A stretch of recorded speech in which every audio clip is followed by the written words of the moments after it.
В Якутске в пункте передержки для кошек и собак за животными не ухаживают, морят голодом и усыпляют, не дожидаясь положенных 10 дней. Такая информация в последнее время распространялась в сети интернет. Чтобы убедиться в этом, съемочная группа ЕСЯ без предупреждения приехала в пункт передержки животных, расположенный по улице Очиченко. На деле мы увидели, что из 120 существующих клеток 76 заполнены. По двору бегают маленькие щенки и котята. В клетках с собаками пустуют алюминиевые миски, в некоторых еще остались остатки утренней каши. Собак кормят, по словам управляющего Максима Львова, 2 раза в день, утром и в 6 вечера. Каждый раз перед этим клетки вычищают. Выгуливают животных раз в сутки. На карантине сейчас никого нет. А собак, значит, кормим 2 раза в день, утром и вечером.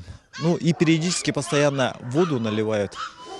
Да, у нас есть работники за уходом за животными, вот они периодически смотрят. Собаки, значит, будут содержаться до конца сентября, потом мы перенесем уже на зимние вольеры.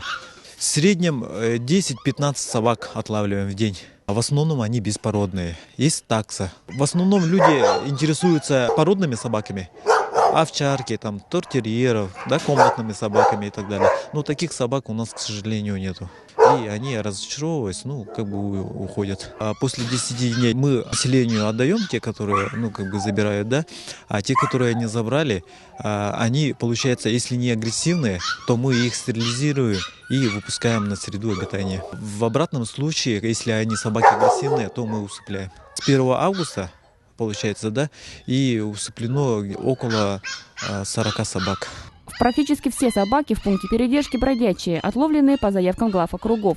Но это не означает, что они родились на улице. У многих на шее красуются ошейники различных цветов, даже с украшениями. Многие из них оказались на улице и редко кого специально привезли в питомник. Приносят, да, но очень редко приносят. Они в основном выпускают. Получается, им жалко, животных, да, и они, чем нам отдать, они просто на улицу выпускают.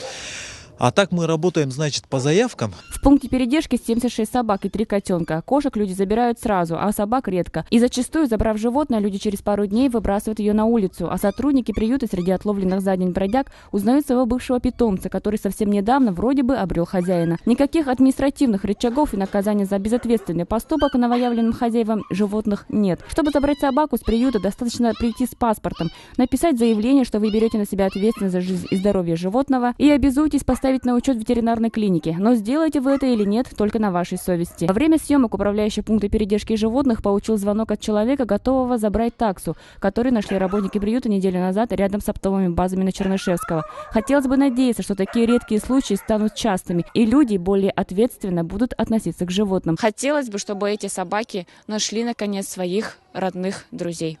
Надежда Ефимова, Николай Необутов, Иван Тайтонов, ЕСЯ.